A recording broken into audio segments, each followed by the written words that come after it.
ಅದಕ್ಕೆ ಮತ್ತೆ ತಿರ್ಗಾ ನೋಡ್ಕೊಂಡು ಕಮಲಾಬಾಯಿ ಕಾಂದ್ರು ಹಾಕಿಯಪ್ಪ ಹಾಕಿ ಹಾಕಿ ಹಾಕಿ ಅಂತ. ಈಗ ಮತ್ತೆ ಒಮ್ಮೆ ಜೋಮ್ಲ ಬಂದಿದೆ, 24 ಇಲೆಕ್ಷನ್ 3ನೇ ಬಾರಿ ಈಗ ಹಾಕ್ತೀರಾ ಮತ್ತೆ. ಈಗ ಹೊಸ ಏನ್ ಬಂದಿದೆ, ಏನ್ ಸುಳ್ಳು ಗೊತ್ತು? ಕರೋನಾ ಸಂದರ್ಭದಲ್ಲಿ ದೀಪ ಹಚ್ಚಿ ಕರೋನಾ ಹೋಗ್ತದೆ, ತಟ್ಟೆ ಹಚ್ಚಿ ಕರೋನಾ ಹೋಗ್ತದೆ, ಎಲ್ಲ ಮಾಡಿದೀವಿ ನಾವು.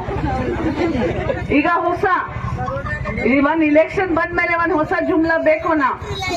ಎಲ್ಲ ಇರ್ತಕ್ಕಂತ ಎಲ್ಲರೂ ಮನೆಯಲ್ಲಿ ಹೋಗಿ ಹೇಳಿ, ಪ್ರಧಾನಿ ಮೋದಿ ನಮಸ್ಕಾರ ಮಾಡ್ತಾ ಇದ್ದಾರೆ, ನಿಮ್ಗೆ ಮತ ಮೋದಿಗೆ ಹಾಕಿ ಅಂತ.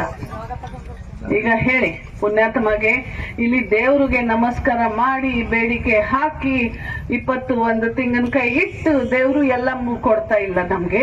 ಈ ಮೋದಿ ನಮಸ್ಕಾರ ನೋಡ್ಕೊಂಡು ಮತ ಹಾಕಿದ್ರೆ ಏನ್ ಸಿಗ್ತದೆ ನಮ್ಗೆ ಹೇಳಿ? ಸಿಗ್ತದೆ ಏನೋ?